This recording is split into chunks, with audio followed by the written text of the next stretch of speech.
ನಾವು ಆನಂದ ಕುಂಡದಲ್ಲಿ ಮುಳುಗ್ಬೇಕಂದ್ರೆ ಬಹಳ ಉತ್ಸಾಹದಿಂದ ಕೇಳಬೇಕು. ಹೇಗೆ ಒಂದು ಮಗುಗೆ ಏನಾದ್ರೂ ಒಂದು ಸ್ಟೋರಿ ಹೇಳಿದ್ರೆ ಆ ಮಗು ಆ ಸ್ಟೋರಿಯಲ್ಲೇ ಮುಳುಗಿ ನಿಜವಾಗ್ಲೂ ಆ ಸ್ಟೋರಿ ನನ್ನ ಕಣ್ಮುಂದೆ ನಡೀತಾ ಇದೆಯಾ ಅಂತ ಎಷ್ಟು ಆ ಉತ್ಸಾಹದಿಂದ ಕೇಳ್ತಾ ಇರ್ತಾರೆ. ಅಂದ್ರೆ ಅವರಿಂದ ನಾವು ಪಾಠ ಕಲ್ತ್ಕೊಳ್ಬೇಕು, ಹೇಗೆ ಭಗವಂತನ ಲೀಲೆಗಳನ್ನ ಆಲಿಸ್ಬೇಕು ಅಂತ. ನಾವು ಮೈಂಡ್ ಆಬ್ಸೆಂಟ್ ಆಗಿರುತ್ತೆ, ಬಾಡಿ ಪ್ರೆಸೆಂಟ್ ಆಗಿರುತ್ತೆ. ಅಂದ್ರೆ ಏನಂದ್ರೆ ನಾವು ಕೇಳ್ತಾ ಇರ್ತೀವಿ ಆದ್ರೆ ಮನಸ್ಸು ಬೇರೆ ಕಡೆ ಎಲ್ಲೋ ಇರುತ್ತೆ. ಈ ತರ ಆ ತರ ಎಲ್ಲ ಕೇಳಿದ್ರೆ ನಾವು ಭಗವಂತನ ಲೀಲೆಗಳನ್ನ ಆ ಆನಂದ ಕುಂಡದಲ್ಲಿ ಮುಳುಗಕ್ಕೆ ಆಗೋದಿಲ್ಲ. ಅದನ್ನ ಇಲ್ಲಿ ಮೆನ್ಷನ್ ಮಾಡ್ತಾರೆ ಯಾವ ತರ ಕೇಳ್ಬೇಕು ಅಂತ. ನಮ್ ಟೈಮ್ ಫುಲ್ ಅದಕ್ಕೆ ಇಡ್ಬೇಕು. ಒಂದು ಆಕ್ಟಿವಿಟಿಯಲ್ಲಿ ತೊಡಗಿದ್ರೆ ಅದಕ್ಕೆ ಫುಲ್ ಮನಸ್ಸನ್ನ ಅಲ್ಲಿ ಕೊಡ್ಬೇಕು ನಾವು. ನಾವು ವ್ರಜವಾಸಿಗಳ ತರಾನ ನಾವು ಕೂಡ ಆನಂದ ಕುಂಡದಲ್ಲಿ ಮುಳುಗ್ಬೋದು ಅಂತ. ಈಗ ಮತ್ತೆ ಗುರುಗಳ ಮುಖಾಂತರ ಇದನ್ನ ಕೇಳ್ಬೇಕು ಅಂತಾನು ಹೇಳಿದ್ದಾರೆ. ನಮ್ಮ ಭಗವದ್ಗೀತೆಯಲ್ಲಿ ಕೃಷ್ಣನೇ ಹೇಳಿದ್ದಾರೆ, ಅರ್ಜುನನ್ಗೆ ಉಪದೇಶ ಮಾಡುವಾಗ ಭಗವದ್ಗೀತೆಯನ್ನ ಒಂದು ಗುರುಗಳ ಮೂಲಕ ನೀನು ಆ ಕಲಿತು ಅದನ್ನ ಅಭ್ಯಾಸ ಮಾಡ್ಬೇಕು ಅಂತ ಹೇಳಿದ್ದಾರೆ. ಮತ್ತೆ ನಮ್ಗೆಲ್ಲ ಕೃಷ್ಣ ಬಂದ್ಬಿಟ್ಟು ಯಾಕೆ ನಾನೇ ಓದ್ಕೋಬಾರ್ದು, ಯಾಕೆ ಒಬ್ರ ಮೂಲಕ ಓದ್ಬೇಕು ಗುರುಗಳ ಮೂಲಕ ಅಂತ ಅಂದ್ರೆ, ನಮ್ಗೆಲ್ಲ ಕೃಷ್ಣ ಪರಮೋತ್ತಮ ದೇವೋತ್ತಮ ಪರಮಪುರುಷ ಅಂತ ಗೊತ್ತು. ಆದ್ರೆ ನಾವು ಇಸ್ಕಾನ್ ಬರೋ ಮುಂಚೆ ಭಗವಂತನನ್ನ ನಾವು ನಮ್ಮ ಜೀವನದ ಮಧ್ಯೆ ಇರಲಿಲ್ಲ. ಕೃಷ್ಣ ಅಂತ ಗೊತ್ತು, ಆದ್ರೆ ನಾವು ಜಪ ಮಾಡ್ತಾ ಇರ್ಲಿಲ್ಲ ಇಸ್ಕಾನ್ಗೆ ಬರೋ ಮುಂಚೆ. ಮತ್ತೆ ನಾವು ಆತ್ಮ, ಆ ದೇಹ ಆತರ ಏನು ಗೊತ್ತಿಲ್ಲ. ನಾವು ದೇಹನೇ ಅಂತ ಅನ್ಕೊಂಡಿದ್ವಿ. ಇಲ್ಲಿ ಬಂದೆ ಇಸ್ಕಾನ್ಗೆ ಬಂದೆ ನಮ್ಗೆ ಗೊತ್ತಾಗೋದು ನಾವೆಲ್ಲ ಆತ್ಮ ಅಂತ. ಅಂದ್ರೆ ಗುರುಗಳ ಮುಖಾಂತರ ನಾವು ತಿಳ್ಕೊಂಡಾಗ ನಮ್ಗೆ ನಿಜ ಗೊತ್ತಾಗುತ್ತೆ. ಶ್ರೀಕೃಷ್ಣ ಗುರುಗಳ ಮೂಲಕನೇ ನಮ್ಮ ಜೀವನದಲ್ಲಿ ಬಂದಿರೋದು. ಈಗ ನೋಡಿ, ಒಂದು ಭೌತಿಕವಾದಿ ಅಂದ್ರೆ ಅಭಕ್ತರ ಹತ್ರ ಹೋಗಿ ಕೃಷ್ಣ ಯಾರು ಅಂತ ನಾವು ಕೇಳಿದ್ರೆ, ಪ್ರಶ್ನೆ ಮಾಡಿದ್ರೆ ಅವ್ರೇನ್ ಹೇಳ್ತಾರೆ? ಗಾಡ್ ಈಸ್ ಗ್ರೇಟ್ ಅಂತ ಹೇಳ್ತಾರೆ. ಆದ್ರೆ ಇಸ್ಕಾನ್ಗೆ ಬಂದು ಗುರುಗಳ ಮೂಲಕ ಆ ಈ ಲೀಲೆಗಳನ್ನ ಕೇಳಿದವರು, ಅಭ್ಯಾಸ ಮಾಡಿದವರು, ಈ ತರಗತಿಯಲ್ಲಿ ಹಾಜರಾದವರು, ಅವರನ್ನ ಹೋಗಿ ಆ ಕೃಷ್ಣ ಯಾರು ಅಂತ ಹೇಳಿದ್ರೆ ಅವ್ರು ಏನ್ ಹೇಳ್ತಾರೆ ಗೊತ್ತಾ? ಗಾಡ್ ಇಸ್ ಸ್ವೀಟ್ ಅಂತಾರೆ. ಆ ಸ್ವೀಟ್ ಅನ್ನೋದು ಯಾರ ಮೂಲಕ ನಮ್ಗೆ ತಿಳಿತು? ಗುರುಗಳ ಮೂಲಕ. ಗುರುಗಳು ಇಲ್ದಿದ್ರೆ ನಾವು ಕೂಡ ಅಭಕ್ತರಂಗೆ ಗಾಡ್ ಇಸ್ ಗ್ರೇಟ್ ಅಂತ ಬಿಟ್ಬಿಡ್ತೀವಿ. ಆದ್ರೆ ನಾಮೆಲ್ಲ ಜಪ ಮಾಡಲ್ಲ, ನಾವು ಭಗವಂತನ ಸೇವೆಗೆ ಬರಲ್ಲ. ಆದ್ರೆ ಗುರುಗಳ ಮುಖಾಂತರನೇ ನಾವೆಲ್ಲರೂ ಭಗವಂತನಿಗೆ ಸೇವಕರು, ಭಗವಂತ ಯಜಮಾನ ಅಂತ ಗೊತ್ತಾಗೋದು ಗುರುಗಳ ಮೂಲಕ. ಆದ್ರಿಂದನೇ ಗುರುಗಳ ಮೂಲಕ ತಿಳ್ಕೊಳ್ಬೇಕು ಈ ಜ್ಞಾನವನ್ನ ಅಂತ ಶಿಲ ಪ್ರಭುಪಾದ್ ಹೇಳ್ತಾರೆ. ಕೃಷ್ಣನೇ ಮೆನ್ಷನ್ ಮಾಡಿದ್ದಾರೆ. ಕೃಷ್ಣ ಸ್ವೀಟ್ ಅಂತ ಹೇಗ್ ಗೊತ್ತು ನಮ್ಗೆ? ಎಲ್ಲಿ ಗುರುಗಳ ಮೂಲಕ, ಭಕ್ತರ ಮೂಲಕನೇ ನಮ್ಗೆ ತಿಳಿಯೋದು. ಯಾಕೆಂದ್ರೆ ಭಕ್ತರು ಆ ರುಚಿಯನ್ನ ನಮ್ಗೆ ಕೊಡ್ತಾರೆ. ಹಿರಿಯ ಭಕ್ತರು ನಮ್ಗೆ ಈ ರುಚಿಯನ್ನು ದಯಪಾಲಿಸ್ತಾರೆ. ಅವರಿಂದಲೇ ಶ್ರೀಕೃಷ್ಣ ಸ್ವೀಟ್ ಅಂದ್ರೆ ಮಧುರಾಧಿಪತಿ ಅಂತ ಗೊತ್ತಾಗೋದಂದ್ರೆ ನಮ್ಗೆ ಗುರುಗಳ ಮೂಲಕನೇ ಅದಕ್ಕೆ ನೋಡಿ, ಶ್ರೀಲ ಪ್ರಭುಪಾದ ಒಂದ್ಸಲ ಕೇಳ್ತಾರೆ, ಅವರ ಶಿಷ್ಯರೆಲ್ಲ ಸೇರಿದಾಗ ಅವ್ರು ಕೇಳ್ತಾರೆ ಕೃಷ್ಣ ಯಾರು ಅಂತ ಕೇಳ್ತಾರೆ. ಶಿಷ್ಯರೆಲ್ಲ ಏನ್ ಹೇಳ್ತಾರೆ? ದೇವೋತ್ತಮ ಪರಮಪುರುಷ ಅಂತ ಹೇಳ್ತಾರೆ. ಪ್ರಭುಪಾದ್ ಹೇಳ್ತಾರೆ, ಯಾರು ನಿಮ್ಗೆ ಇದನ್ನ ಹೇಳಿದ್ದು? ದೇವೋತ್ತಮ ಪರಮಪುರುಷ ಕೃಷ್ಣ ಅಂತ ಯಾರು ನಿಮ್ಗೆ ಹೇಳ್ಕೊಟ್ಟಿದ್ದು ಅಂತ ಪ್ರಭುಪಾದ್ ಪ್ರಶ್ನೆ ಮಾಡ್ತಾರೆ. ನೀವೇ ಪ್ರಭುಪಾದ್, ನೀವ್ ತಾನೇ ಹೇಳ್ಕೊಟ್ರಿ ಅಂತ ಶಿಷ್ಯರೆಲ್ಲ ಹೇಳ್ತಾರೆ. ಪ್ರಭುಪಾದ ಆಗ ಹೇಳ್ತಾರೆ, ನಾನು ವಯಸ್ಸಾದವನು, ನನ್ಗೆ ಅರುಳು ಮರಳು, ಬುದ್ಧಿ ಇಲ್ದೆ ಏನಾದ್ರೂ ಹೇಳ್ತೀನಿ, ನೀವ್ ಅದೆಲ್ಲ ನಂಬ್ತೀರಾ ಅಂತ ಶಿಲ ಪ್ರಭುಪಾದ್ ಕೇಳ್ತಾರಂತೆ. ಅವಾಗ ಶಿಷ್ಯರು ಹೇಳ್ತಾರೆ, ಓಕೆ ಪ್ರಭುಪಾದ್ ಈ ತರ ಹೇಳ್ಬಿಟ್ರಲ್ಲ, ಸರಿ ಸರಿ, ದೇವೋತ್ತಮ ಪರಮಪುರುಷ ಕೃಷ್ಣ ಅಂತ ಭಗವದ್ಗೀತೆ ಕೊಟ್ಟಿದ್ದಾರೆ ಪ್ರಭುಪಾದ್ ಅಂತ ಹೇಳ್ತಾರೆ. ಪ್ರಭುಪಾದ್ ಅವಾಗ ಹೇಳ್ತಾರೆ, ಅದು ಪುಸ್ತಕದಲ್ಲಿದೆ, ಬೇರೆ ಏನಾದ್ರೂ ಸಾಕ್ಷಿ ಇದೆಯೇ? ಕೃಷ್ಣ ಸುಪ್ರೀಂ ಅಂತ ಅಂತ ಕೇಳ್ತಾರೆ. ಶಿಷ್ಯರು ಹೇಳ್ತಾರೆ, ಹೌದೌದು, ಕೃಷ್ಣ ನಾಮ ಹರೇ ಕೃಷ್ಣ ಜಪಿಸಿದಾಗ ಬಹಳ ಆನಂದ ಸಿಗುತ್ತೆ ಪ್ರಭುಪಾದ್ ಅಂತ ಹೇಳಿದಾಗ ಶೀಲ ಪ್ರಭುಪಾದ್ ಹೇಳ್ತಾರೆ, yes 100% correct, this is the correct answer ಅಂತ ಹೇಳ್ತಾರೆ. ಅಂದ್ರೆ ನಾವು ಭಗವಂತನನ್ನ ಅರಿಯಲು ಸಾಧ್ಯವಾಗುತ್ತೆ ಯಾವಾಗ? ಜಪ ಮಾಡಿದಾಗ ಅಂತ ಹೇಳ್ತಾರೆ.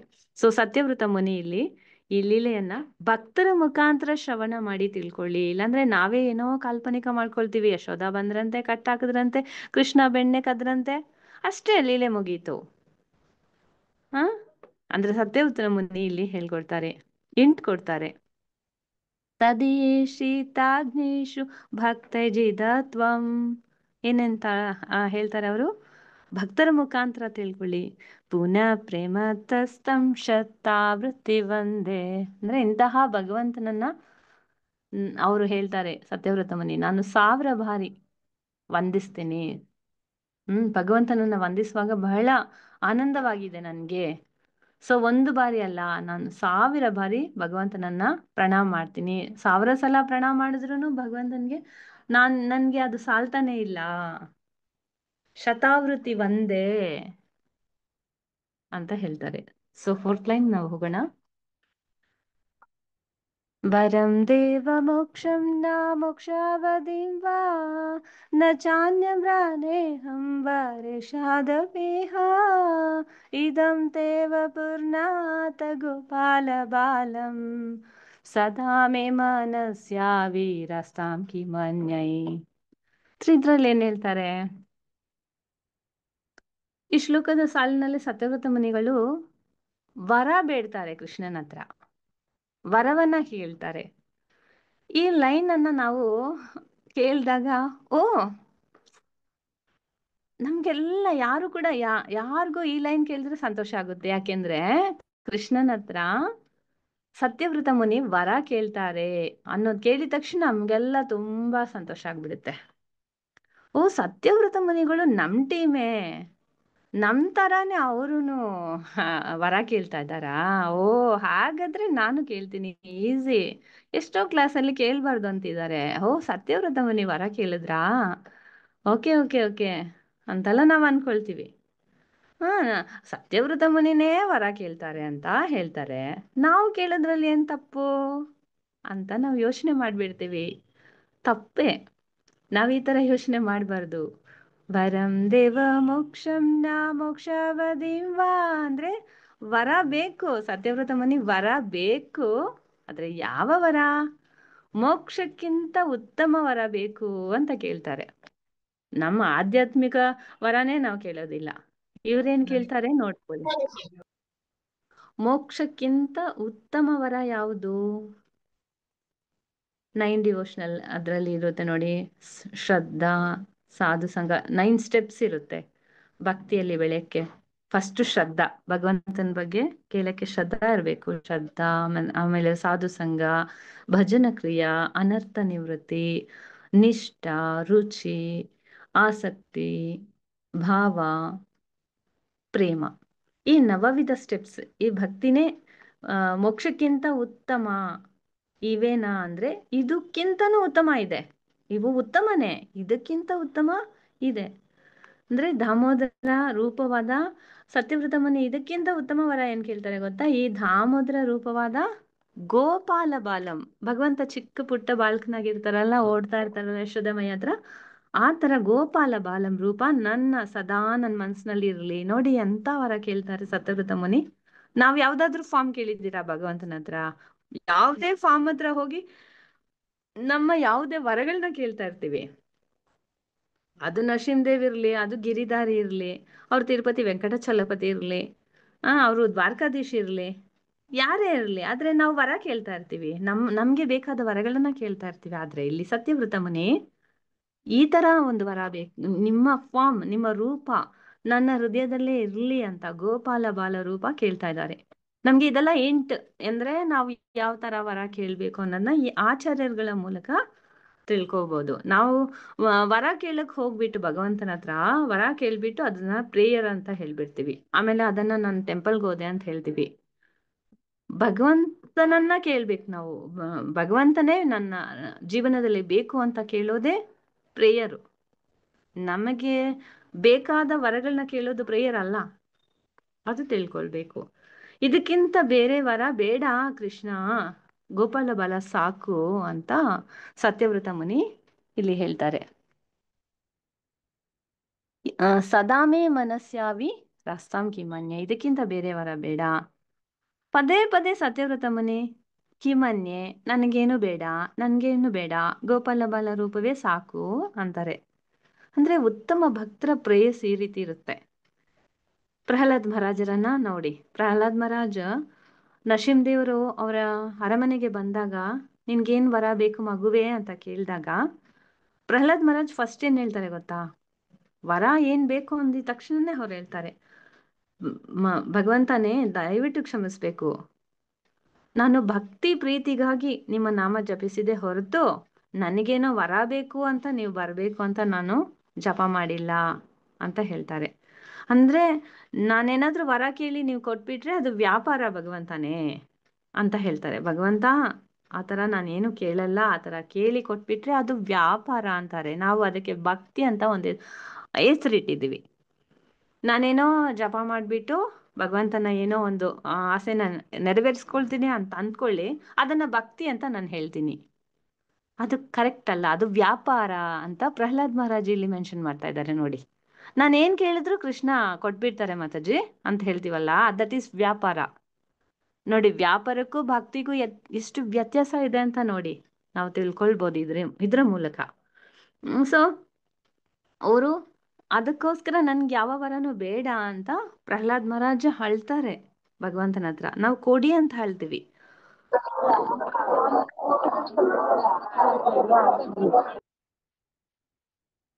ಪ್ರಹ್ಲಾದ್ ಮಹಾರಾಜ್ ಅವಾಗ್ಲೂನು ಭಗವಂತ ಪ್ರಹ್ಲಾದ್ ಮೇಲೆ ಇರೋ ಪ್ರೀತಿಯಿಂದ ಅವ್ರು ಕೇಳ್ತಾರೆ, ಇಲ್ಲ ನೀನೇನಾದ್ರೂ ಒಂದ್ ವರ ಕೇಳಲೇಬೇಕು ಅಂದಾಗ ಎಲ್ಲರೂ ಜ್ಞಾಪಕ ಇಟ್ಕೊಳ್ಬೇಕಾದ ವಿಷಯ ಏನ್ ಗೊತ್ತಾ? ಪ್ರಹ್ಲಾದ್ ಹೇಳಿದ್ದು, ಖಂಡಿತ ನೀವ್ ಇಷ್ಟೆಲ್ಲ ಫೋರ್ಸ್ ಮಾಡ್ತೀರಾ, ನನ್ಗೊಂದ್ ವರ ಬೇಕು ಅಂತ ಕೇಳ್ತಾರೆ. ಅದು ಭಗವಂತ ಕೇಳಿದ್ರು ಅಂತ ಆ ವರನ ಕೇಳ್ತಾರೆ. ಯಾವ ವರ? ನಾನಿನ್ ಮುಂದೆ ನನ್ಗೇನಾದ್ರೂ ಬೇಕು ಅನ್ನೋ ವರ ಕೇಳದೇ ಇರೋ ವರ ಕೊಡಿ, ವರಾನೇ ಕೇಳ್ಬಾರ್ದು ನಾನು ಯಾವಾಗ್ಲೂ, ಆ ತರ ಒಂದ್ ವರ ಕೊಡಿ ಅಂತ ಕೇಳ್ತಾರೆ. ನನ್ಗೆ ವರ ಕೇಳೋ ಆಸೆಯೇ ಬರಬಾರ್ದು ಅನ್ನೋ ಒಂದು ವರನ ಕೊಡಿ ಅಂತ ಹೇಳ್ತಾರೆ. ಇದನ್ನ ಮರೀಲಿಕ್ಕೆ ಆಗೋದಿಲ್ಲ ನಮ್ಗೆ. ಈ ತರ ನಾವುನು ಇದರಿಂದ ಕಲ್ತ್ಕೊಳ್ಬೇಕು. ನಾವು ಕೇಳ್ದಿದ್ರು ಭಗವಂತ ಖಂಡಿತವಾಗ್ಲೂ ಕೊಟ್ಟೇ ಕೊಡ್ತಾರೆ. ಈಗ ನೋಡಿ, ಆ ಇವರು ಸುಧಾಮ ಹೋದ್ರು, ಏನೂ ಕೇಳಲೇ ಇಲ್ಲ, ಭಗವಂತನ ದರ್ಶನ ತಗೊಳ್ರು, ಅವಲಕ್ಕಿ ಕೊಟ್ಬಿಟ್ರು, ಮತ್ತೆ ಭಗವಂತನ ನಂತರ ಮಾತಾಡಿದ್ರು, ಏನೂ ಕೇಳಲೇ ಇಲ್ಲ, ಭಗವಂತ ಕೊಡ್ಲಿಲ್ವಾ? ಎಷ್ಟು ಫಸ್ಟ್ ಟೈಮ್ಸ್ ಅಲ್ಲಿ ನೋಡ್ಬೋದು ನಾವು. ಮಾತಾಜಿ ಕೇಳ್ದಿದ್ರೆ ಹೆಂಗ್ ಮಾತಾಜಿ ಭಗವಂತ ಕೊಡದೆ ಹೋಗ್ಬಿಡ್ತಾರ ಅನ್ನೋ ಒಂದು ಸಂಶಯ ನಮ್ಗೆ ಇರುತ್ತೆ. ಅದನ್ನು ಕೂಡ ನಾವು ಕ್ಲಿಯರ್ ಮಾಡ್ಕೊಳ್ಬೇಕು. ನಾವು ಜಸ್ಟ್ ಭಕ್ತಿ ಮಾಡಿದ್ರೆ ಸಾಕು. ಭಗವಂತ ಆ ಜೀವಕ್ಕೆ ಏನೆಲ್ಲ ಬೇಕು ಭಗವಂತನ್ ಗೊತ್ತು, ಪರಮಾತ್ಮನಾಗೆ ಇರ್ತಾರಲ್ಲ. ನಾವ್ ಕೇಳಿ ಮಾಜಿ ಹರೇ ಕೃಷ್ಣ ಮಾಜಿ ಯಾರಾದ್ರೂ ಇಲ್ಲ ಮಾತಾಜಿ, ಜಾಯಿನ್ ಆಗ್ತಾ ಇದಾರಲ್ಲ ಮಾತಾಜಿ, ಅವಾಗ ಮ್ಯೂಟ್ ಆಗುತ್ತೆ ಅಷ್ಟೇ. ಹರೇ ಕೃಷ್ಣ. ಹರೇ ಕೃಷ್ಣ ಮಾತಾಜಿ. ಸೊ ಅವಾಗ್ಲೂನು ನಾವು ನಾನ್ ಕೇಳ್ದಿದ್ರೆ ಅವ್ರಿಗೆ ಹೆಂಗ್ ಗೊತ್ತು ಅಂದ್ರೆ ಪರಮಾತ್ಮನಾಗ ಇರ್ತಾರಲ್ಲ, ಅದು ಕ್ಲಾಸ್ ಅಲ್ಲಿ ಕೇಳ್ತೀವಿ, ಆದ್ರೆ ವರ ಕೇಳುವಾಗ ಮರ್ತೋಗ್ತೀವಿ. ಗೊತ್ತಲ್ವಾ? ಇಲ್ಲ ಕೇಳಿದ್ರೆ ತಾನೇ ಗೊತ್ತು ಅಂತ. ಅದು ಸಾಮಾನ್ಯ ಜನರಿಗೆ ಕೇಳಿದ್ರೆ ಗೊತ್ತಾಗುತ್ತೆ, ಆದ್ರೆ ಭಗವಂತನಿಗೆ ಆತರ ಅಲ್ವಲ್ಲ. ಸೊ ಅದ್ರಲ್ಲಿ ಭಯನೇ ಬೇಡ. ನಮ್ಮ ಕರ್ತವ್ಯ ಭಗವಂತನನ್ನ, ನಮ್ಮ ಕರ್ತವ್ಯ ಕೂಡ ಪ್ರೀತಿ, ಭಗವಂತನ ಮೇಲೆ ಪ್ರೀತಿ. ಭಕ್ತಿ ಮಾಡಿದ್ರೆ ಸಾಕು. ಧ್ರುವ ಮಹಾರಾಜು ಅಷ್ಟೇ, ನನ್ಗೆ ಬೇಡ, ಏನು ವರ ಬೇಡ ಅಂದ್ರು ಧ್ರುವ ಮಹಾರಾಜು. ಧ್ರುವ ನಕ್ಷತ್ರವಾಗಿ ಕೊಟ್ಬಿಟ್ರು, ಬ್ರಹ್ಮಲೋಕಕ್ಕಿಂತ ದೊಡ್ಡ ಒಂದು ಪ್ಯಾಲೇಸ್ ಕೊಟ್ಬಿಟ್ರು ಧ್ರುವ ಮಹಾರಾಜ್ಗೆ. ಕೇಳಲೇ ಇಲ್ಲ ಅವರು, ಭಕ್ತಿ ಮಾಡಿದ್ದಕ್ಕೆ ನೋಡಿದ್ರ. ಸೊ ಭಕ್ತನಿಗೆ ಯಾವತ್ತೂ ಫೇಲೇ ಇಲ್ಲ. ಸೊ ಕೇಳೋ ಅವಶ್ಯಕತೆ ಇಲ್ಲ ಅನ್ನೋದನ್ನ ಇದ್ರ ಮೂಲಕ ನಾವು ತಿಳ್ಕೊಳ್ಬಹುದು. ಕೇಳಿದ್ರೇನು ಭಗವಂತನನ್ನೇ ಕೇಳ್ಬೇಕು, ನೀವೇ ಬೇಕು ಅಂತ ಕೇಳ್ಬೇಕು ಅಷ್ಟೇ. ಮುಗೀತು. 5th ಲೈನ್ಗೆ ಹೋಗೋಣ. ಇದಂ ತೇ ಮುಖಾಂಬೋಜಂ ಅತ್ಯಂತ ನಿರ್ಲೈರ್ಭೃತಂ ಕುಂತಲೈಸ್ನಿಗ್ಧಾರಕ್ತೈಶ್ಚ ಗೋಪ್ಯಾ ಮೋಹಶಂಬಿತಾಂ ಬಿಂಬಾರಕ್ತಧರಾ ಮೇ ಮನಸ್ಯ ವೀರಾಸ್ತಾಮಲಂ ಲಕ್ಷಲಾಭೈ. 5th ಲೈನಲ್ಲಿ ಏನಂದ್ರೆ ಎಲ್ಲಾ ಲೀಲೆಗಳು ಸ್ಪೆಷಲ್ ನಮ್ಗೆ, ಎಲ್ಲಾ ಲೀಲೆಗಳು ಸ್ಪೆಷಲ್. ಅದರಲ್ಲಿ ದಾಮೋದರ ಲೀಲಾ ತುಂಬಾ ಸ್ಪೆಷಲ್. ಯಾಕೆ ಅಂದ್ರೆ ಕೆಲವು ಲೀಲೆ ಸೆಲೆಬ್ರೇಷನ್ ಬಂದ್ಬಿಟ್ಟು ಫಾಸ್ಟಿಂಗ್ ಇರುತ್ತೆ. ಈಗ ನರಸಿಂಹ ಜಯಂತಿ ಫಾಸ್ಟಿಂಗ್ ಇರುತ್ತೆ, ಬಲರಾಮ್ ಜಯಂತಿನೂ ಅಷ್ಟೇ, ರಾಧಾಷ್ಟಮಿ, ಶ್ರೀರಾಮ ನವಮಿ, ಗೌರ ಪೂರ್ಣಿಮಾ, ಕೃಷ್ಣ ಜನ್ಮಾಷ್ಟಮಿ, ಇವೆಲ್ಲ ಫಾಸ್ಟಿಂಗ್ ಇರೋದು, ಉಪವಾಸ ಇರೋದು. But Damodara Lila feasting. ಅದಕ್ಕೆ ತುಂಬಾ ವಿಶೇಷ ಈ ದಾಮೋದರ ಲೀಲಾ.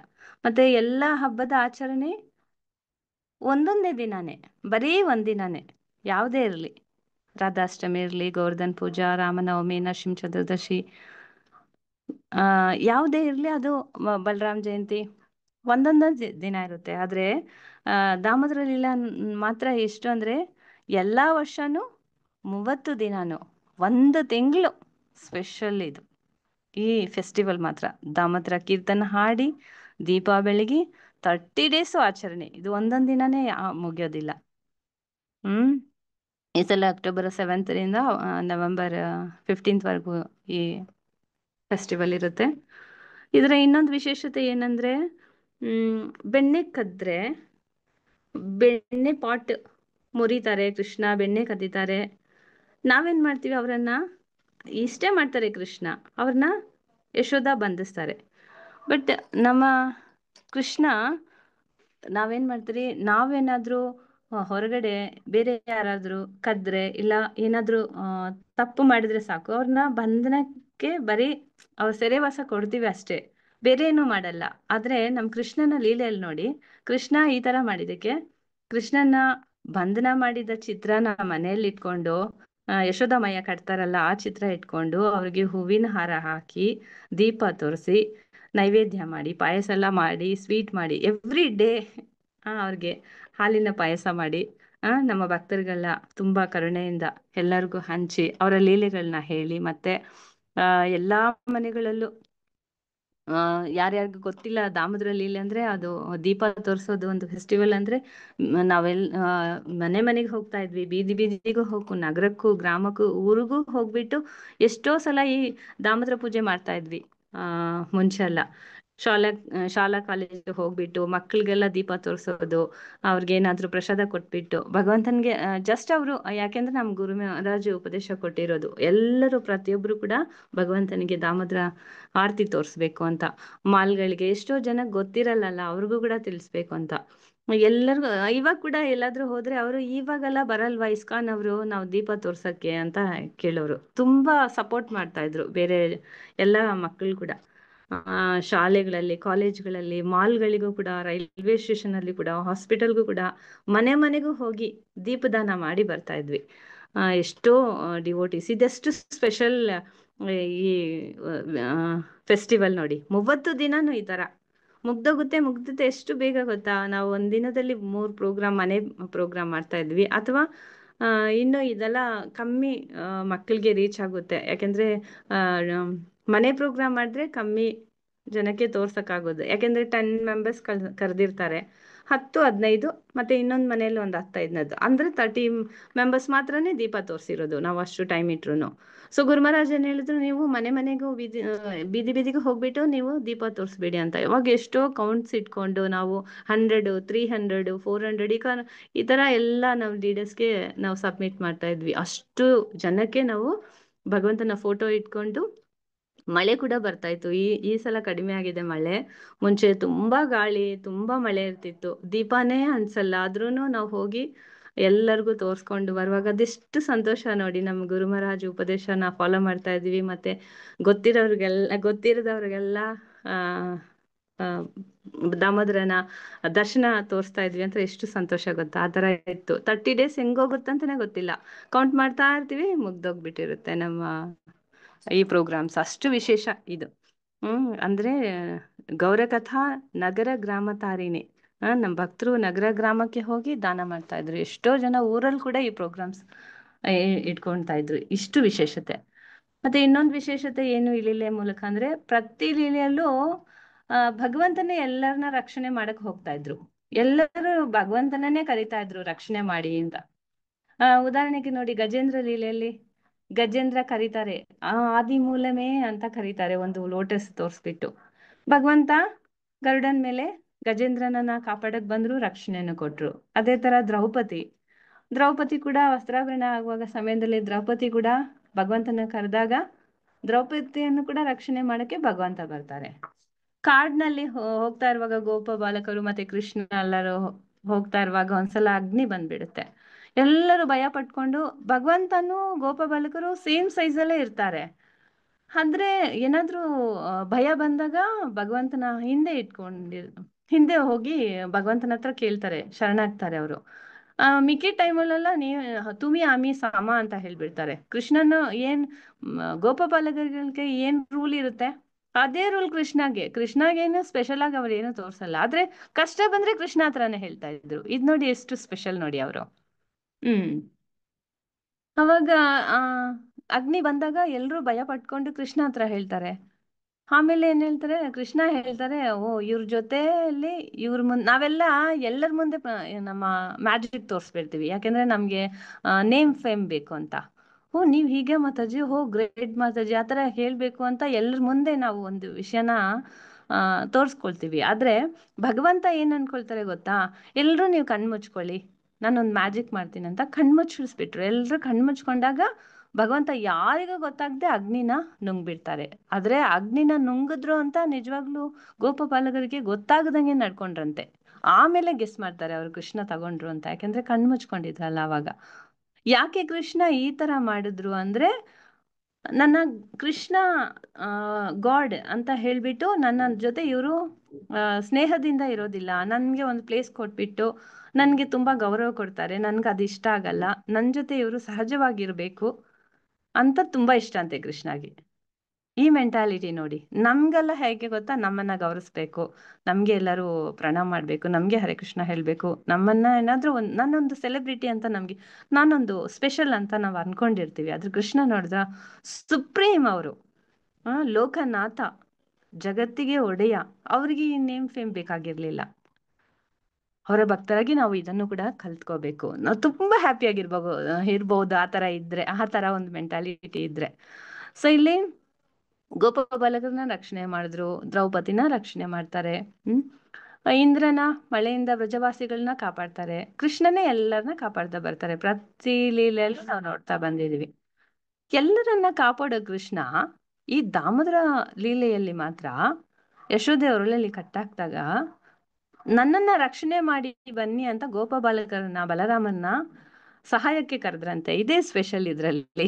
ಎಲ್ಲಾ ಲೀಲೆಯಲ್ಲಿ ಅವ್ರು ಕಾಪಾಡಕ್ ಹೋಗ್ಬಿಟ್ಟು ಅವ್ರು ಬಂಧನಕ್ಕೊಳಗಾದಾಗ ಅವ್ರನ್ನ ಕರೀತಾರಂತೆ, ದಯವಿಟ್ಟು ನನ್ನನ್ನ ಕಾಪಾಡಿ, ಯಶೋದ ನನ್ನ ಕಟ್ಟಾಕ್ಬಿಟ್ರು, ನನ್ಗಿದು ಇಷ್ಟೋನೇ ಆಗೋದಿಲ್ಲ ಅಂತ. ಎಲ್ರು ನಿಜವಾಗ್ಲು ಕೃಷ್ಣನ ಕಟ್ಟಾಕಿದ್ರಂತೆ ಪ್ರತಿಯೊಬ್ರು ಕೂಡ ಕಾಪಾಡಕ್ ಬಂದ್ರು. ಆದ್ರೆ ಕಟ್ಟಾಕಿದ್ದು ಯಾರು ಅಂತ ಗೊತ್ತಾದಾಗ ಯಶೋದ ತಕ್ಷಣ ಎಲ್ಲ ಬ್ಯಾಗ್ ತಗೊಂಡ್ರು, ಹೊರಟೋದ್ರು. ನೋ ಯಶೋದ ಕಟ್ಟಾಕಿದ್ರಂದ್ರೆ ನಾವೇನು ಹೇಳಕ್ಕಾಗಲ್ಲ ಅಂತ. ಇಲ್ಲಿ ಕೃಷ್ಣ ಎಲ್ಲಾ ಲೀಲೆಯಲ್ಲೂ ನಗ್ತಾ ಬಂದು ರಕ್ಷಣೆ ಮಾಡೋರು, ಇಲ್ಲಿ ಅಳ್ತಾ ಎಲ್ಲರನ್ನ ಸಹಾಯಕ್ಕೆ ಕರೀತಾರೆ. ಇದು ತುಂಬಾ ವಿಶೇಷ ಈ ಲೀಲೆ ನೋಡಿ. ಸೊ ಅಂದ್ರೆ ಆಮೇಲೆ ಇನ್ನೊಂದು ವಿಶೇಷ ಏನಂದ್ರೆ, ಈ ಮೂಲಕ ಕೃಷ್ಣ ಹೇಳ್ತಾರೆ, ನನ್ನ ಪ್ರೀತಿಯಿಂದ ಮಾತ್ರ ಕಟ್ಟಕ್ ಸಾಧ್ಯ ಅಂತಾನು ನಮ್ಗೆ ತಿಳಿಸ್ತಾರೆ. ಈ ತರ ಎಷ್ಟೋ ವಿಶೇಷತೆ ಇದೆ ಈ ದಾಮೋದರ ಲೀಲೆಯಲ್ಲಿ. ನಾವು 6th ಪ್ಯಾರಾ ಹೋಗೋಣ. ನಮೋ ದೇವ ದಾಮೋದರಾನಂದ ವಿಷ್ಣು ಪ್ರಸೀದ ಪ್ರಭೋ ದುಃಖ ಜಲಾಧಿಮಗ್ನಂ ಕೃಪಾ ದೃಷ್ಟಿ ವೃಷ್ಟ್ಯಾದಿದೀನಭತಾನು ಗೃಹಾನಿ ಶಮಾಮಗ್ನಮಿದ್ಯಾಕ್ಷಿ ದೃಶ್ಯ. 6th ಪ್ಯಾರಾದಲ್ಲಿ ಏನ್ ಹೇಳ್ತಾರೆ ಅಂದ್ರೆ, ಯಾಕೆ ಕೃಷ್ಣನ ಲೀಲಾ ನಾವು ಕೇಳ್ಬೇಕು, ನಾವು ಭಗವಂತನ ಬಗ್ಗೆ ಕೇಳಿದ್ರೆ ನಮ್ಗೆ ಲಾಭ ಏನು? ಭಗವದ್ಗೀತೆಯಲ್ಲಿ ಕೃಷ್ಣ ಒಂದು ಕಂಡೀಷನ್ ಇಟ್ಟಿರ್ತಾರೆ. ಭಗವದ್ಗೀತಾ 8.5 ನೀವು ನೋಡ್ಕೋಬಹುದು. ಅಂತಕಾಲೇಚ ಮಾಮೇವ ಸ್ಮರನ್ಮುಕ್ತ ಕಲೇವರಂ. ಅದ್ರಲ್ಲಿ ಅಂತ್ಯಕಾಲದಲ್ಲಿ ಯಾರು ನನ್ನನ್ನು ಸ್ಮರಿಸುತ್ತಾ ದೇಹ ಬಿಡುವರೋ ಅವರು ಸಂಶಯನೇ ಇಲ್ಲದೆ ಅವರು ನನ್ನ ಸ್ವಭಾವವನ್ನು ಹೊಂದುತ್ತಾರೆ ಅಂತ ಕೃಷ್ಣ ಹೇಳ್ತಾರೆ. ಅಂದ್ರೆ ಭಗವಂತನ ಲೀಲೆ ನಾವ್ ಯಾಕೆ ಕೇಳ್ಬೇಕು? ಇವಾಗ ಯಾರೋ ಒಂದು ನಮ್ಮನ್ನ ಫೋರ್ಸ್ ಮಾಡ್ತಾರೆ ಅಂತ ಕೇಳ್ತೀವಾ, ನನ್ಗೆ ಇಷ್ಟವಾಗಿ ಕೇಳ್ತೀನಾ, ಅಥವಾ ಏನಕ್ಕೆ ಕೇಳ್ತೀನಿ ಅನ್ನೋದು ನಮ್ಗೆ ಒಂದು ಪ್ರಶ್ನೆ ಇರುತ್ತೆ. ಯಾರಾದ್ರೂ ಕೇಳಿದ್ರೆ ಯಾಕೆ ಕೃಷ್ಣನ್ ಬಗ್ಗೆ ಕೇಳ್ಬೇಕು ಅಂತೀರಾ, ಯಾಕೆ ನನ್ನ ಕ್ಲಾಸ್ಗೆ ಜಾಯಿನ್ ಆಗಿ ಅಂತ ಕೇಳ್ತೀರಾ ಅಂತ ಕೇಳಿದಾಗ ನಾವು ಈ ಆನ್ಸರ್ ತಿಳ್ಕೊಂಡಿರ್ಬೇಕು. ನಮ್ಗೂ ಗೊತ್ತಿರ್ಬೇಕು, ಅವ್ರಿಗೂ ನಾವು ತಿಳಿಸ್ಕೊಡ್ಬೇಕು. ಅಂದ್ರೆ ಭಗವಂತ ಏನ್ ಹೇಳ್ತಾರೆ, ಭಗವಂತನ ಬಳಿ ಅವ್ರು ಹೇಳ್ತಾರೆ ದೇಹ ತ್ಯಾಗ ಮಾಡಿದಾಗ ನಾವು ಭಗವಂತ ನಮ್ಮ ಹತ್ರ ಯಾವ ಕ್ವಾಲಿಫಿಕೇಶನ್ ಅಂದ್ರೆ ನಮ್ಗೆ ಯಾವ ಅರ್ಹತೆ ಇಟ್ಟಿರ್ತಾರೆ ಅಂದ್ರೆ ಅವ್ರು ಏನ್ ಹೇಳ್ತಾರೆ ಗೊತ್ತಾ, ಅವರು ನೀವು ದೇಹ ತ್ಯಾಗ ಮಾಡಿದ್ರೆ ನೀವು ಶ್ರೀಮಂತರಾಗಿರ್ಬೇಕು ಅಂತ ಇಟ್ಟಿದಾರಾ ಕೃಷ್ಣ? ಇಲ್ಲ. ನೀವು ಶ್ರೀಮಂತರಾಗಿದ್ರೆ ನಾನು ಕರ್ಕೊಂಡು ಹೋಗ್ತೀನಿ ಅಂತ ಅವರು ಇಟ್ಟಿದಾರಾ? ಇಲ್ಲ. ನೀವು ಅಂದವಾಗಿದ್ರೆ ನಾನು ಕರ್ಕೊಂಡು ಹೋಗ್ತೀನಿ ಅಂತ ಹೇಳಿದಾರಾ? ಇಲ್ಲ. ಇಲ್ಲ, ನೀವು ತುಂಬಾ ಬುದ್ಧಿವಂತರಾಗಿದ್ರೆ ನಾನು ಕರ್ಕೊಂಡು ಹೋಗ್ತೀನಿ ಅಂತ ಹೇಳಿದಾರಾ? ನೋ. ಇಲ್ಲ, ಜಪ ಮಾಡ್ಬೇಕು ಅಂತ ಹೇಳಿದಾರಾ? ಇಲ್ಲ. ನಿಮ್ ಕೈಯಲ್ಲಿ ಜಪ ಬ್ಯಾಗ್ ಅಂದ್ರೆ ಜಪದ ಚೀಲ ನಿಮ್ ಕತ್ತಲ್ಲೇ ಇರ್ಬೇಕು, ಅವಾಗ ನಿನ್ನ ಕರ್ಕೊಂಡು ಹೋಗ್ತೀನಿ ಅಂತ ಹೇಳಿದಾರಾ? ಇಲ್ಲ. ಆಮೇಲೆ ನಾವು ದೇಹ ತ್ಯಾಗ ಮಾಡುವಾಗ ಶ್ರೀ ರಾಧಾಕೃಷ್ಣ ಫೋಟೋ ನಮ್ ಕೈಯಲ್ಲಿದ್ರೆ ಕರ್ಕೊಂಡು ಹೋಗ್ತೀನಿ ಅಂತ ಹೇಳಿದಾರಾ? ಇಲ್ಲ. ಇವ್ಯಾವುದೂ ಇಲ್ಲ. ಜಸ್ಟ್ ರಿಮೆಂಬರ್ ಮೀ ಅಂತ ಹೇಳ್ತಾರೆ. ಆ ಶ್ಲೋಕದಲ್ಲಿ ಏನು? ಸ್ಮರಣೆ. ಸ್ಮರಣೆ. ನೀ ದೇಹ ತ್ಯಾಗ ಮಾಡಿದಾಗ ನನ್ನನ್ನು ನೆನ್ಸ್ಕೊಂಡ್ರೆ ಸಾಕು, ನೀನ್ ನನ್ನ ಹತ್ರ ಬರ್ಬೋದು ಅಂತ ಹೇಳ್ತಾರೆ. ಸೊ ಇದ್ಯಾವುದು ಅವರು ಬೇರೆ ಯಾವ ರಿಕ್ವೆಸ್ಟ್ ಮಾಡಿಲ್ಲ ಕೃಷ್ಣ. ಸ್ಮರಣೆ ಮಾಡ್ಬೇಕು. ಯಾಕೆ ಹೀಗೆ ಹೇಳ್ತಾರೆ? ಕೃಷ್ಣಗೆ ಗೊತ್ತು. ಯಾಕೆಂದ್ರೆ ನಾವು ಹೇಗೆ ದೇಹ ತ್ಯಾಗ ಮಾಡುತ್ತೀವಂತ ಅವ್ರಿಗೆ ಗೊತ್ತು, ಕೃಷ್ಣಗ್ ಗೊತ್ತು. ಯಾವ್ಯಾವ ಟೈಮಲ್ಲಿ ಹೇಗೆ ನಾವು ಎಲ್ಲೆಲ್ಲಿ ದೇಹ ತ್ಯಾಗ ಮಾಡ್ತೀವಂತ ಅವ್ರಿಗೆ ಗೊತ್ತು. ನಾವು ಆಸ್ಪತ್ರೆಯಲ್ಲಿ ದೇಹ ತ್ಯಾಗ ಮಾಡ್ತೀವೋ, ರಸ್ತೆಯಲ್ಲೋ, ಗೊತ್ತಿಲ್ಲ. ಅಲ್ಲಿ ಜಪಮಾಲೆ ಇರುತ್ತಾ? ಅದು ಪಾಸಿಬಲ್ ಇಲ್ಲ. ಮತ್ತೆ ನಮ್ಮ ಇಂದ್ರಿಯಗಳು ಸಹ ಕೆಲಸ ಮಾಡಲು ನಿಲ್ಲಿಸಿರುತ್ತೆ, ಮನಸ್ಸು ಮಾತ್ರ ನಿಲ್ಲಿಸಲ್ಲ. ನಾವು ದೇಹ ತ್ಯಾಗ ಮಾಡುವಾಗ ಮನಸ್ಸು ನಿಲ್ಲಿಸಲ್ಲ. ಆ ಸಮಯದಲ್ಲಿ ಭಗವಂತನನ್ನ ಸ್ಮರಿಸಲು ಸುಲಭ ತಾನೇ ಅಂದ್ರೆ ಇಲ್ಲ, ಸುಲಭ ಅಲ್ಲ. ಅದು ಸುಲಭನೇ ಇಲ್ಲ. ಕೃಷ್ಣನ ಸ್ಮರಿಸೋದು ಅಷ್ಟು ಸುಲಭ ಇಲ್ಲ.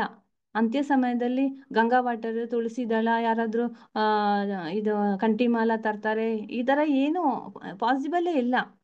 ಬಟ್ ಭಗವಂತನನ್ನ ಸ್ಮರಣೆ ಮಾಡಿದ್ರೆ ಸಾಕು, ನನ್ನ ಜೊತೆ ಬಂದ್ಬಿಡ್ತೀರಾ ಅಂದ್ರೆ ಆ ಸ್ಮರಣೆಗೆ ನಮಗೆ ಭಗವಂತನನ್ನ ಸ್ಮರಣೆಗೆ ಸಹಾಯ ಮಾಡೋದೇ ಈ ಶ್ರವಣಂ. ಅಭ್ಯಾಸದ ಮೂಲಕ ಸಾಧ್ಯ ಆಗುತ್ತೆ. ನಾವು ಯಾವಾಗ್ಲೂ ಸ್ಮರಣೆ ಮಾಡ್ತಾ ಇದ್ರೆ ಅದು ದೇಹ ತ್ಯಾಗ ಮಾಡುವಾಗ ಸುಲಭವಾಗ್ಬಿಡುತ್ತೆ. ಅದು ಆ ತರ ಮಾಡೋದು, ಅದು ಆ ಅಭ್ಯಾಸ ಮಾಡೋದು ನಮ್ಮ ಕೈಯಲ್ಲಿದೆ. ಅಭ್ಯಾಸ ಹೇಗೆ ಆಗೋದು? ಸದಾ ಅವರ ಬಗ್ಗೆ ಕೇಳಿ, ಸೇವೆ ಮಾಡಿ, ಸತ್ಸಂಗದಲ್ಲಿ ಇಟ್ಕೊಂಡು ಭಗವಂತನ ನಾಮಸ್ಮರಣೆ ಮಾಡ್ತಾ ಇದ್ರೆ ಅದು ಪ್ರಾಕ್ಟೀಸ್ ಆದಾಗ ನಾವೆಲ್ಲ ಕೇಳ್ತೀವಲ್ಲ, ಇವಾಗ್ಲೇ ಭಕ್ತಿನ, ಅದೆಲ್ಲ ವಯಸ್ಸಾದ್ಮೇಲೆ ತಾನೇ. ಅಂದ್ರೆ ನಾವು ಪ್ರಾಕ್ಟೀಸ್ ಮಾಡಿರೋದು ತಾನೇ ವಯಸ್ಸಾದ್ಮೇಲೆ ಬರೋದು. ಸೊ ಯಾವಾಗ ಭಕ್ತಿ ಸಿಗುತ್ತೋ ಅವಾಗಿಂದಾನೇ ನಾವು ಪ್ರಾಕ್ಟೀಸ್ ಮಾಡಬೇಕು, ಅಭ್ಯಾಸ ಮಾಡಬೇಕು ಭಗವಂತನನ್ನ ಸ್ಮರಣೆ ಮಾಡೋಕ್ಕೋಸ್ಕರ. ನಾವು ಕರೆಕ್ಟಾಗಿ ಸಾಧನೆ ಮಾಡ್ತಾ ಬಂದ್ರೆ ಶ್ರದ್ಧೆಯಿಂದ ನಾವು ಸಾಧನೆ ಮಾಡ್ತಾ ಬಂದ್ರೆ ಖಂಡಿತ ಭಗವಂತ ನಮ್ಗೆ ಆ ನೆನಪನ್ನ ಕೊಡ್ತಾರೆ ನಾವು ದೇಹ ತ್ಯಾಗ ಮಾಡುವಾಗ. ಅದು ಇದು. ಈಗ 7th ಪ್ಯಾರಾಗ್ ಹೋಗೋಣ. ಕುಬೇರಾತ್ಮಜೋ ಬದ್ಧಾಮೂರ್ತೈವ ಯದ್ವತ್ ತ್ವಯಾ ಮೋಚಿತೋ ಭಕ್ತಿ ಭಾಜೌ ಕೃತೌ ಚ ತಥಾ ಪ್ರೇಮ ಭಕ್ತಿ ಸ್ವಕಾಮ ಪ್ರಯಚ್ಛ ನಮೋ ಕ್ಷಿಗ್ರಹೋ ಮೇಸ್ತಿ ದಾಮೋದರೇಹ. ಇಲ್ಲಿ ದಾಮೋದರ ಲೀಲೆಯಲ್ಲಿ ಬರುವ ಸನ್ನಿವೇಶ ಹಾಗೂ ಅದರಲ್ಲಿರುವ ಕಾರಣಗಳನ್ನು ನಾವು ಇನ್ನೂ ಇವಾಗ ಇಷ್ಟವರೆಗೂ ಕೇಳಿದ್ವಲ್ಲ, ಇದೆಲ್ಲ ಲೈಟ್ ಆಗಿ ನಾವು ಕೇಳಿದ್ವಿ, ಇದು ಹೀಗೆ ಅಂತ. ಆದ್ರೆ ಇನ್ನೂ ಆಳವಾಗಿ ಅದ್ರ ಕಾರಣ ಏನು ಅಂತ ಫುಲ್ಲು ಹರಿಸೌರಿ ಎಂಬ ಭಕ್ತರು ಬಂದು ಕಮೆಂಟ್ರಿ ಬರೆದಿದ್ದಾರೆ. ಇದರ ಕಾರಣಗಳು, ಯಾಕೆ ಕೃಷ್ಣ ಈ ತರ ಲೀಲೆ ಮಾಡಿದ್ರು, ಆ ಲೀಲೆಯಲ್ಲಿ ಒಳಗಿರೋ ಏನು ಕಾರಣ ಇದೆ ಅನ್ನೋದ್ರ ತುಂಬಾ ಝೂಮ್ ಮಾಡಿ ನೋಡಿದ್ದಾರೆ ಅವರು. ಆ ಲೀಲೆ ಒಳಗಡೆ ಹೋಗ್ಬಿಟ್ಟು ಅವ್ರು ನೋಡಿದ್ದಾರೆ. ಸೊ ಅದ್ರ ಮೂಲಕ ನಾವು ತಿಳ್ಕೊಳ್ಳೋಣ, ಅವರ ಮೂಲಕ. ಇಷ್ಟು ವರ್ಷ ದಾಮೋದರ ಲೀಲೆ ಬಂದ್ಬಿಟ್ಟು ನಾವು ಯಾರ್ಯಾರ ಕಮೆಂಟ್ರಿ ನೋಡಿದ್ವಿ ಅಂದ್ರೆ, ಜೀವ ಗೋಸ್ವಾಮಿ ಬರ್ದಿರೋದು, ವ್ಯಾಸರು ಬರ್ದಿರೋದು, ಕವಿ ಕರ್ಣಪೂರ್ಣ ಅವರಿಂದ, ವಿಶ್ವನಾಥ್ ಚಕ್ರವರ್ತಿ ಠಾಕೂರು, ಶ್ರೀಲ ಪ್ರಭುಪಾದ್ ಕೊಟ್ಟ ಕಮೆಂಟ್ರೀಸ್ ಎಲ್ಲ ನಾವು ನೋಡಿದ್ವಿ. ಮತ್ತೆ ಈ ವರ್ಷ ಏನ್ ನೋಡೋಣ ಅಂದ್ರೆ, ಹರಿಸೌರಿ ಅವರ ಬರೆದ ಕಮೆಂಟ್ರಿ ಮೂಲಕ ದಾಮೋದರ ಲೀಲೆಯನ್ನ ನಾವು ಇನ್ನೂ ಝೂಮ್ ಮಾಡಿ ಅರ್ಥ ಮಾಡ್ಕೊಳ್ಳಕ್ಕೆ ನಾವು ಪ್ರಯತ್ನ ಪಡೋಣ. ಸರಿ, ಓಕೆ. ಹರಿಸೌರಿ ಅಂದ್ರೆ ಯಾರು ನೋಡೋಣ. ಅಂದ್ರೆ ಇವರು ಮಹಾರಾಷ್ಟ್ರದ ಒಂದು ಸಾಧುಗಳು. ಇವರ ಕಮೆಂಟ್ರಿ ಬಗ್ಗೆ ಶ್ರೀಲ ಪ್ರಭುಪಾದ್ ಕೂಡ ಕೋಟ್ ಮಾಡಿದ್ದಾರೆ ಹಲವಾರು ಕಡೆ. ಹರಿಸೌರಿ ಬಂದ್ಬಿಟ್ಟು ತುಕಾರಾಮ್ ಅವರ ಉಪದೇಶ ಫಾಲೋ ಮಾಡೋದವರು. ಹರಿಸೌರಿ ಒಂದು ಸಂಕಲ್ಪ ತಗೊಳ್ತಾ ಇದ್ರು. ಒಳ್ಳೆ ಒಂದು ಭಕ್ತರವರು. ಅವ್ರು ಏನ್ ಸಂಕಲ್ಪ ತಗೊಂಡಿದ್ರು ಅಂದ್ರೆ, ನನ್ನ ಗುರುಗಳು ಕೊಟ್ಟ ಉಪದೇಶವನ್ನ ನಾನು ಸರಿಯಾಗಿ ಪಾಲನೆ ಮಾಡ್ಬೇಕು ಅಂತ. ಇದು ಒಳ್ಳೆ ಉಪದೇಶ ನೋಡಿ, ಸಂಕಲ್ಪ ನೋಡಿ. ವರ್ಷದ 360 ದಿನವೂ ಕೂಡ, ಅಂದ್ರೆ ಬ್ರಹ್ಮ ಮುಹೂರ್ತದಲ್ಲಿ ಅವರ ಗುರುಗಳು ಕೊಟ್ಟಿರೋದು ಈ ಸಂಕಲ್ಪ ನೋಡಿ. 365 ಡೇಸ್ ಕೂಡ ಬ್ರಹ್ಮ ಮುಹೂರ್ತದಲ್ಲಿ ಎದ್ದು ಸ್ನಾನ ಮಾಡಿ ಹರಿನಾಮ ಜಪ ಮಾಡಿ 1.5 ಗಂಟೆಗಳ ಕಾಲ ಹಸುಗಳ ಸೇವೆ ಮಾಡ್ತಾ ಇದ್ರು, ಗೋ ಸೇವಾ ಮಾಡಿ. ಶ್ರೀಮದ್ ಭಾಗವತದಲ್ಲಿ 12th ಚಾಪ್ಟರ್ 12ನೇ ಅಧ್ಯಾಯ ಪ್ರತಿದಿನ ಓದ್ತಾರೆ. ಇದೇ ಇವರ ಸಾಧನ. ಮಧ್ಯಾಹ್ನ ಏನ್ ಮಾಡ್ತಾರೆ, ಸ್ವಲ್ಪ ಆಹಾರ ಸ್ವೀಕಾರ ಮಾಡ್ತಾರೆ ಈ ಹರಿಸೌರಿ. ಇದೇ ರೀತಿ ಈ ತರ ಸಾಧನೆನ ಅವರು 12 ವರ್ಷ ಕಂಟಿನ್ಯೂ ಆಗಿ ಮಾಡಿದ್ರಂತೆ, ಒಂದು ದಿನಾನು ಮಿಸ್ ಮಾಡದೆ. ಹರಿಸೌರಿ ಈ ಸೇವೆಯನ್ನ 30 ವಯಸ್ಸಿನಿಂದ ಪ್ರಾರಂಭಿಸಿ 42 ವಯಸ್ಸಿನವರೆಗೆ ಮಾಡಿದ್ರಂತೆ. ಈ ರೀತಿ ಸಾಧನೆ ಮಾಡ್ತಾನೆ ಬಂದ್ರು. ಒಂದಿನ ಹರಿಸೌರಿ ಈ ತರ 12 ಇಯರ್ಸ್ ಅವ್ರು ಸಾಧನ ಮಾಡಿರೋದ್ರಿಂದ ಹರಿಸೌರಿ ಮುಂದೆ ಕೃಷ್ಣನೇ ಪ್ರತ್ಯಕ್ಷವರಾಗ್ಬಿಟ್ರಂತೆ. ಬಂದು ಹರಿಸೌರಿ ಹತ್ರ ಕಣ್ಮುಚ್ಕೊಂಡಿದ್ದಾರೆ ಹರಿಸೌರಿ. ಭಗವಂತನೇ ಎಬ್ಬಿಸ್ತಾರೆ ಅವ್ರನ್ನ ಬಂದು, ನನ್ನ ಪ್ರಿಯ ಮಗನೇ, ನಿನ್ ಸೇವೆಯಲ್ಲಿ ನಾನು ತುಂಬಾ ಸಂತೃಪ್ತನಾಗಿರುವೆ. ಅದರಿಂದ ಇನ್ಮುಂದೆ ಗೋಲುಕದಲ್ಲಿರುವ ನನ್ನ ಕುಟುಂಬ ಸದಸ್ಯರಲ್ಲಿ ನೀನು ಕೂಡ ಒಬ್ಬನಾಗ್ತೀಯಾ ಅಂತ ಕೃಷ್ಣ ಹೇಳ್ತಾರೆ. ನೋಡ್ದ, ಇಲ್ಲಿ ಹರಿಸೌರಿ ಏನಾದ್ರೂ ವರ ಕೇಳಿದ್ರಾ? ಸಾಧನ ಮಾಡಿದ್ರೆ ಸಾಕು ಶ್ರದ್ಧೆಯಿಂದ, ಭಗವಂತನೇ ಬಂದು ಏನ್ ವರ ಬೇಕು ಅಂತ ಕೇಳೋ ತರ ನಾವು ನಡ್ಕೊಳ್ಬೇಕು ಅನ್ನೋದು ಹರಿಸೌರಿ ಮೂಲಕ ನಾವು ತಿಳ್ಕೊಳ್ಳೋಣ.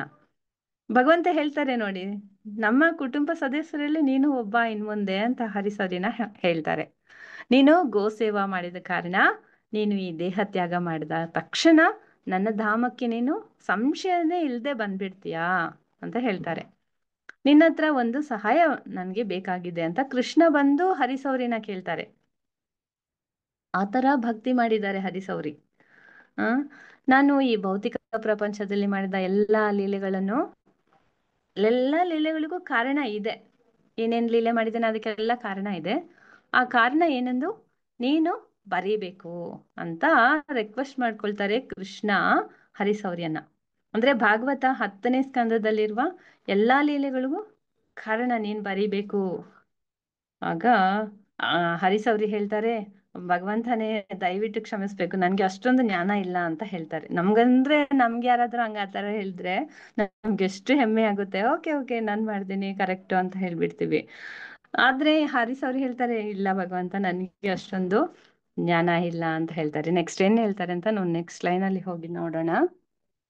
8th ನಮಸ್ತೆಸ್ತು ಧಾಮ್ನೇ ಸ್ಫುರದೀಪ್ತಿ ಧಾಮ್ನೇ ತ್ವದೀಯೋದರಾಯಾತ ವಿಶ್ವಸ್ಯ ಧಾಮ್ನೇ ನಮೋ ರಾಧಿಕಾಯೈ ತ್ವದೀಯ ಪ್ರಿಯಾಯೈ ನಮೋ ನಂತ ಲೀಲಾಯ ದೇವಾಯ ತುಭ್ಯಂ. ಓಕೆ, ಈ ತರದಲ್ಲಿ ಇಲ್ಲಿ ಜ್ಞಾನ ಇಲ್ಲ ಅಂತ ಹರಿಸೌರಿ ಹೇಳಿದ್ರಲ್ಲ. ನೆಕ್ಸ್ಟ್ ಕೃಷ್ಣ ಹೇಳ್ತಾರೆ, ನಾನು ನಿನ್ಗೆ ಜ್ಞಾನ ಕೊಡ್ತೀನಿ, ನೀನ್ ಬರಿಬೇಕು ನನ್ ಲೀಲೆಗೆ ಕಮೆಂಟ್ರಿ ಅಂತ ಹೇಳ್ತಾರೆ. ನಾನ್ ಯಾರು, ನಾನೇನೇನ್ ಲೀಲೆ ಮಾಡಿದ್ದೀನಿ, ಆ ಲೀಲೆಗೆ ಕಾರಣ ಏನು, ಅದೆಲ್ಲ ನಾನ್ ನಿನ್ಗೆ ಹೇಳ್ತೀನಿ. ನೀನ್ ಬರಿಬೇಕು, ನೀನ್ ಗ್ಲೋರಿಫಿಕೇಶನ್ ತಗೊಳ್ಬೇಕು. ಹೇಗೆ ಅರ್ಜುನ ಯುದ್ಧ ಮಾಡ್ಸಕ್ಕೆ ಹೇಳ್ಬಿಟ್ಟು ಕೃಷ್ಣನೇ ಎಲ್ಲ ಕಾರಣ, ಆದ್ರೆ ಎಲ್ಲ ಫಲನ ಅರ್ಜುನನ್ಗೆ ಕೃಷ್ಣ ಕೊಟ್ರಲ್ಲ. ಅದೇ ತರ ಹರಿಸೌರಿಗೆ ಹೇಳ್ತಾರೆ, ನಾನೇ ಎಲ್ಲ ಕಾರಣನೂ ಹೇಳ್ಬಿಡ್ತೀನಿ, ನೀನ್ ಅದನ್ನ ಬರ್ದ್ಬಿಟ್ಟು ನೀ ಆ ಫಲ ತಗೊಳ್ಬೇಕು ಹರಿಸೌರಿ ಅಂತ ಹೇಳ್ತಾರೆ ಕೃಷ್ಣ. ಸೊ ಹರಿಸೌರಿ ಕೃಷ್ಣನ ಉಪದೇಶದಂತೆ ತಗೊಂಡು ಭಾಗವತ 10ನೇ ಸ್ಕಂದ ಮೊದಲ ಅಧ್ಯಾಯದಿಂದ ಕೊನೆಯ ಅಧ್ಯಾಯ, ಅಂದ್ರೆ ಅಕ್ರೂರ ಕೃಷ್ಣನ ಮಥುರೆಗೆ ಕರ್ಕೊಂಡು ಹೋಗ್ತಾರಲ್ಲ, ಅಲ್ಲಿ ಹೋಗೋ ತನಕ ಹರಿಸೌರಿ ಕಮೆಂಟ್ರಿ ಬರೀತಾರೆ. ಅಂದ್ರೆ ಲೀಲೆಗಳಲ್ಲಿ ಬರುವ ಘಟನೆಗಳು ಮತ್ತೆ ಆ ಘಟನೆಗಳಿಗೆ ಕಾರಣ ಹರಿಸೌರಿ ಬರೀತಾರೆ ಇಲ್ಲಿ. ಸೊ ಒಟ್ಟು 2500 ಶ್ಲೋಕ ಇದೆ. ಇದಕ್ಕೆ ಕಮೆಂಟ್ರಿ ಹರಿಸೌರಿ ಅವರು 4590 ಕಮೆಂಟ್ರಿ ಬರೆದ್ರಂತೆ. ಹಾಗೆ ಡಬಲ್ ನೋಡಿ, ಅಷ್ಟು ಕಮೆಂಟ್ರಿ ಬರೆದ್ರು. ಆಮೇಲೆ ಕೃಷ್ಣ ಯಾಕೆ ಈ ತರ ಲೀಲೆಗಳನ್ನ ಮಾಡಿದ್ರು ಅಂತ ಒಂದು ಕಮೆಂಟ್ರಿ, ಕೃಷ್ಣ ದಾಮೋದರ ಲೀಲಾ ಯಾಕೆ ಮಾಡಿದ್ರು, ಇದ್ರ ಹಿಂದೆ ಇರುವ ತತ್ವ ಏನು, ನಮಗೆ ಇದ್ರಲ್ಲಿರೋ ಗುಣಪಾಠ ಏನು ಎಂಬ ಪೂರ್ತಿ ದಾಮೋದರ ಲೀಲೆಯ ವಿವರಣೆ, ಅದರ ಕಾರಣ ಎಲ್ಲವನ್ನು ನಾವು ಪುನಃ ಭೇಟಿಯಾದಾಗ ಸಂಪೂರ್ಣವಾಗಿ ತಿಳ್ಕೊಳ್ಳೋಣ. ಹರಿಸೌರಿ ಅವರ ಕಮೆಂಟ್ರಿ ಮೂಲಕ. ಇಲ್ಲಿಗೆ ಇಲ್ಲಿ ನಾನು ಹೆಂಡ್ ಮಾಡ್ತೀನಿ. ಮತ್ತೆ ದಾಮೋದರ ತಿಂಗಳಲ್ಲಿ ನಾವು ಪ್ರತಿದಿನ ಏನ್ ಮಾಡಬೇಕು ಅನ್ನೋದು 5 ಥಿಂಗ್ಸ್ ಹೇಳಿದ್ದಾರೆ. ಅದನ್ನ ಬಗ್ಗೆ ನಾ ಹೇಳ್ಬಿಡ್ತೀನಿ. ನಾವು ಪ್ರತಿದಿನ ಏನ್ ಮಾಡಬೇಕು ಈ ದಾಮೋದರ ತಿಂಗಳಲ್ಲಿ ಬೇಕಾದ ಅದಕ್ಕೆ 5 ಆಧ್ಯಾತ್ಮಿಕ ವಿಷಯಗಳು ಏನ್ ಮಾಡ್ಬೇಕು ಎವ್ರಿ ಡೇ ಅಂದ್ರೆ, ಸೂರ್ಯ ಉದಯಕ್ಕೆ ಮುಂಚೆ ನಾವು ಗಂಗಾ ಸ್ನಾನ ಮಾಡಬೇಕು.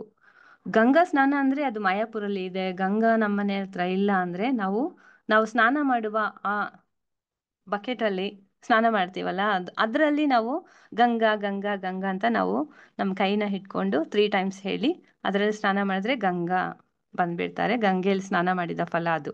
ಸೂರ್ಯ ಉದಯಕ್ಕೆ ಮುಂಚೆ ಇದೊಂದು ಒಂದು ವಿಷಯ. ಮತ್ತೆ ಬ್ರಹ್ಮ ಮುಹೂರ್ತದಲ್ಲಿ 16 ಮಾಲೆ ಜಪ ಮಾಡೋದು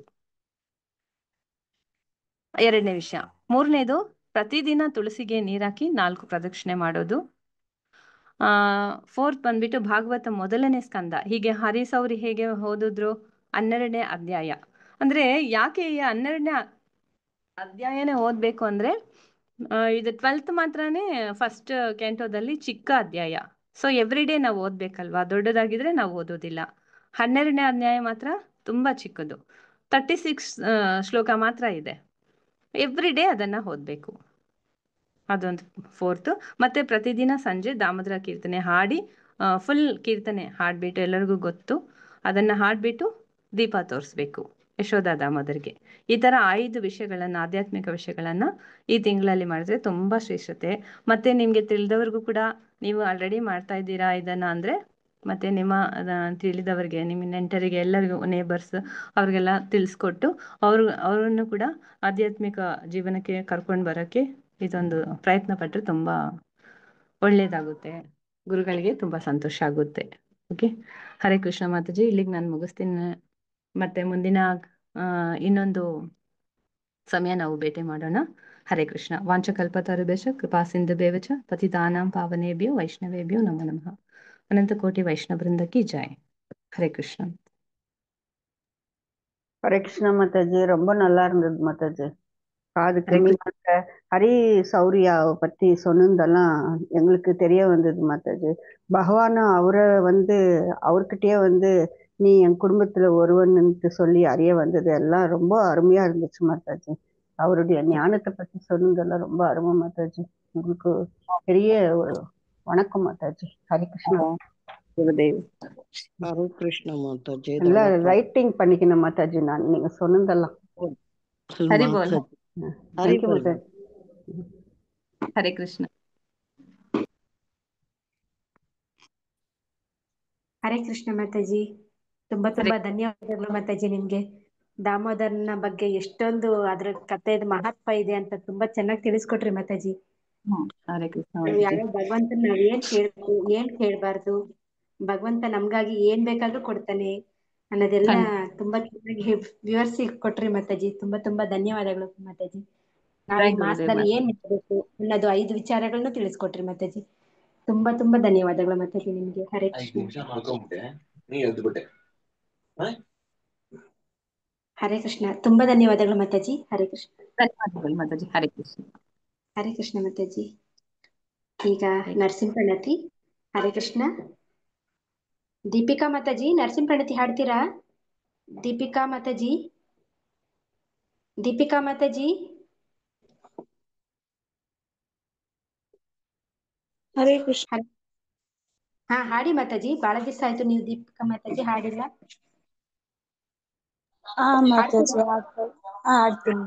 ಹಾಡಿ ಮಾತಾಜಿ. ಶ್ರೀ ನರಸಿಂಹ ಪ್ರಣತಿ.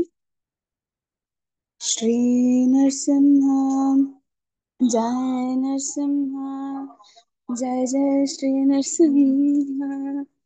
ಪ್ರಹ್ಲಾದೀಶ ಜಯ ಪದ್ಮ ಮುಖ ಪದ್ಮ ಭೃಂಗ.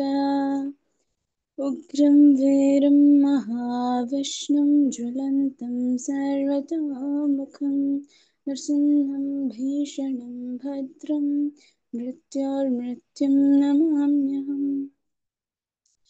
नमस्ते नरसिंहाय नमस्ते नरसिंहाय प्रह्लादलादायिने प्रह्लादलादायिने हिरण्याकाशपूर्वक्षः हिरण्याकाशपूर्वक्षः शीलटङ्कानकालाय शीलटङ्कानकालाय